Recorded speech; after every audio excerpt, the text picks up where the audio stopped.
বাংলাদেশকে ভারত ইতিমধ্যে তারা যুদ্ধ ঘোষণা করে ফেলেছে, যে কোনো মুহূর্তে আমাদের দেশে অ্যাটাক হতে পারে। উচিত কথা বলবে যখন বলবে না কেউ ভালো, অন্ধকারে ডুবছে সমাজ, খুঁজে পাবে না আলো। ইসলামের জন্য বিলিয়ে দিতে পারেন, তাহলে আপনার জন্ম, আপনি যে মুসলমান, এটা হবে আপনার সার্থকতা।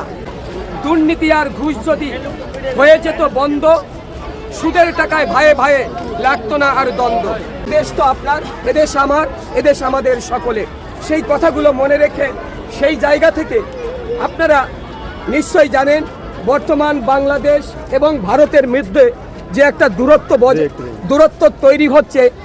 অর্থাৎ আমরা জানি, আমরা জেনে বাংলাদেশকে ভারত ইতিমধ্যে তারা যুদ্ধ ঘোষণা করে ফেলেছে, যে কোনো মুহূর্তে আমাদের দেশে অ্যাটাক হতে পারে।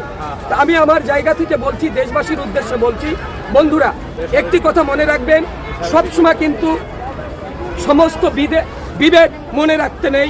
অতীতে কি হয়েছিল, কি হয়েছে, ভাইয়ে ভাইয়ে কি হয়েছে, এই কথাগুলো কিন্তু সবসময় মনে রাখতে নেই। তো আমাদের দেশে বর্তমান যে পরিস্থিতি হচ্ছে, যে কোনো মুহূর্তে এই জাতির উপর আঘাত করতে পারে। কিন্তু একটি কথা মনে রাখবেন, একটি মানুষ কিন্তু পৃথিবীতে বারবার জন্ম নেয় না। মুসলমান সে একবারই জন্ম নেয়, মুসলমান একবারই মৃত্যুবরণ করে। যদি আপনি আল্লাহর রাস্তায় দেশের জন্য নিজেকে বিলিয়ে দিতে পারেন, ইসলামের জন্য বিলিয়ে দিতে পারেন, তাহলে আপনার জন্ম, আপনি যে মুসলমান, এটা হবে আপনার সার্থকতা। আর যদি আপনি অতীতের সেই কথাগুলো, ভাইয়ের সাথে ভাইয়ের ঝগড়া হয়েছিল, হতেই পারে, কিন্তু ওই কথাগুলো মনে রাখবেন না। ওই কথাগুলো ভুলে গিয়ে যদি কখনো আমাদের উপর আঘাত করে কেউ, আমরা প্রতিঘাত করার জন্য তৈরি থাকব ইনশাআল্লাহ। এতে যদি আমার জীবন চলে যায়, যাক, তবু এদেশ আপনার, এ কথাটা মনে রাখবেন। যে কোনো মুহূর্তের জন্য আপনারা তৈরি থাকবেন। বন্ধুরা, আমরা মুসলমান, আমরা একটা কথা জানি যে মুসলমান কখনো অন্যায়ের কাছে মাথা নত করে না।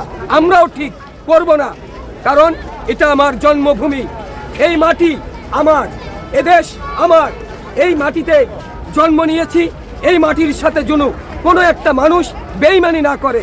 দরকার হয় জীবনের শেষ রক্তবিন্দু যাবে, তবু দেশের সাথে বেইমানি করব না ইনশাআল্লাহ।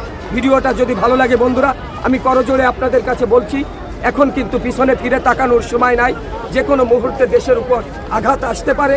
তো আপনারা সবাই আপনাদের জায়গা থেকে এই ভিডিওটা ছড়িয়ে দিন, যেভাবে হোক শেয়ার করে হোক, যেভাবে হোক ছড়িয়ে দিয়ে সমস্ত মানুষকে একটু দেশবাসীকে জানিয়ে দিন। সবাই ভালো থাকবেন, সুস্থ থাকবেন। আসসালামু আলাইকুম ওয়া রাহমাতুল্লাহি ওয়া বারাকাতুহু। তাকিয়ে দিয়ে দেখো দৃষ্টি, সমাজ আমাদের বদলে গেছে দিন। ঘরে ঘরে ঢুকেছে সুদ, কেউ দেয় না আর ঋণ। উচিত কথা বলবে যখন বলবে না কেউ ভালো, অন্ধকারে ডুবছে সমাজ, খুঁজে পাবে না আলো।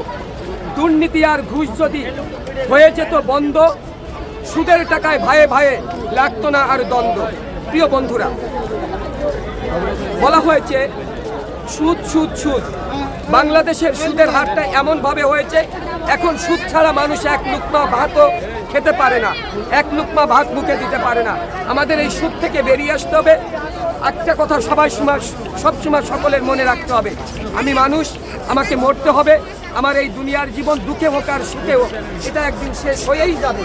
কিন্তু আখিরাতের অনন্তকালের জীবন, যার শুরু আছে কোনো শেষ নাই, ওই জীবনটার জন্য এই দুনিয়া থেকে আমাকে তৈরি হতে হবে।